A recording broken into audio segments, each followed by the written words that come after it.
Hello guys, नमस्ते, प्रणाम। मैं नीलू मौर्य अपने यूट्यूब चैनल पे सभी दर्शकों का स्वागत करती हूँ और मैं जा रही हूँ एक सुंदर सा प्यारा सा माता रानी का भजन गाने।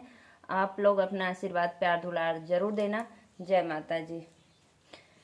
कृष्ण के बहनिया इन शारदा भवनिया, हो मयरिया हमरी ना, हो मयरिया हमरी ना।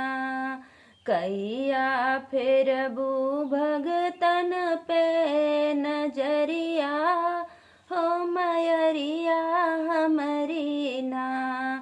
कैया फेरबू भगतन पे नजरिया, हो मयरिया हमरी ना। तोहरे दुआरिया मैया लांगड़ा पुकारे, हो मयरिया हमरी ना। कैया देबू तू पयरिया, हो मयरिया हमरी ना। कैया देबू तू पयरिया, हो मयरिया हमरी ना। कृष्ण के बहनिया इन शीतला भवनिया, हो मयरिया हमरी ना, हो मयरिया हमरी ना। कैया फेरबू भगतन पे नजरिया, हो मयरिया हमरी ना।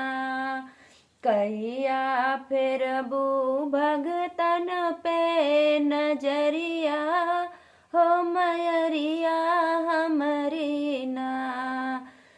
तोहरे दुआरे मैया अंधा पुकारे, हो मयरिया हमरी ना।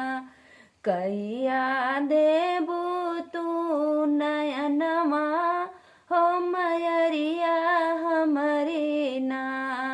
कैया देबू तू नयनमा, हो मयरिया हमरी ना। कृष्ण के बहनिया अष्टभुजी भवनिया, हो मयरिया हमरी ना, हो मयरिया हमरी ना।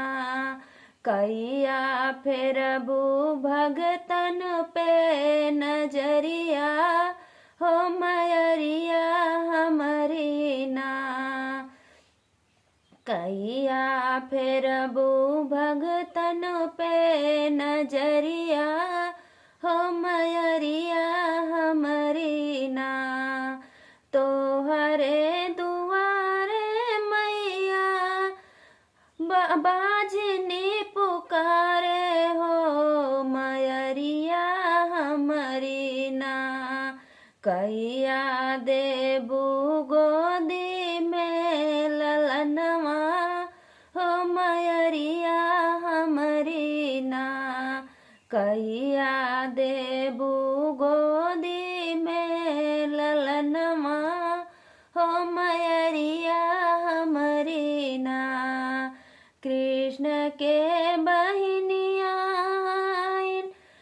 विंध्याचल भवनिया, हो मयरिया हमरी ना।